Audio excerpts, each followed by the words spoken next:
होती. आता तुम्हाला विषय पडला असेल कोणाचं ताट कोण फिरवलं बे. तुम्हाला सांगतो चला काय विषय झालाय काय नाही. त्या ताटाच्या नादात आम्ही ताटून गेलतो पार. कभी आंब्याचं पोत जी जा जी, कभी धोंडे जेवण जी जा जी. मस्त आंबे बिंबे घेऊन आलते भाऊजी. लय तयारी जोरात होती बे. मम्मीनं म्हणले सगळं पोल बिल तिकडूनच घेऊन ये, निसता तुला घरात द्यायची नाव म्हणले. अरे बापरे म्हणलं.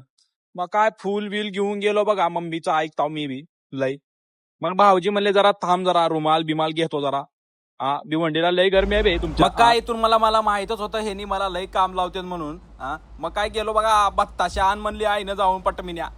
ना सुपारी राहिलं की बत्ताशा राहतोय, बत्ताशा झालं की नारळ राहतोय बे.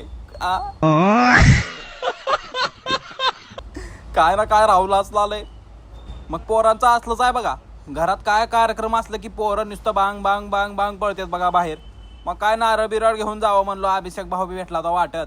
अभिषेक भाऊ म्हणालता निशाणा तुला दिसला ना म्हण.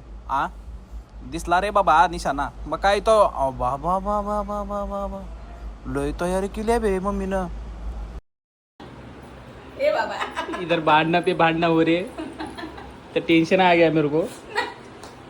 दूं तो दूं किसको अभी. मैं मस्त आमरस मार रहा देखो सार करके. आमटी भी मार रहा. आमटी लय तिखट आहे. आमरसच मार रहा.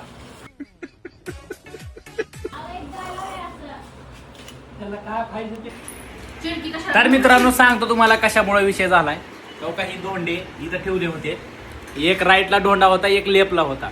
मग मी काय म्हणलं होतं, जन जी धोंडा उचलत म्हणजे भाऊजी जी धोंडा उचलतील एकाने म्हणजे असं कोणीतरी चॉईस करायचं निवणी की ह्याच्यातला तुमचा कोणता तुमचा कोणता तुमचा कोणता असं चॉईस केलं होतं.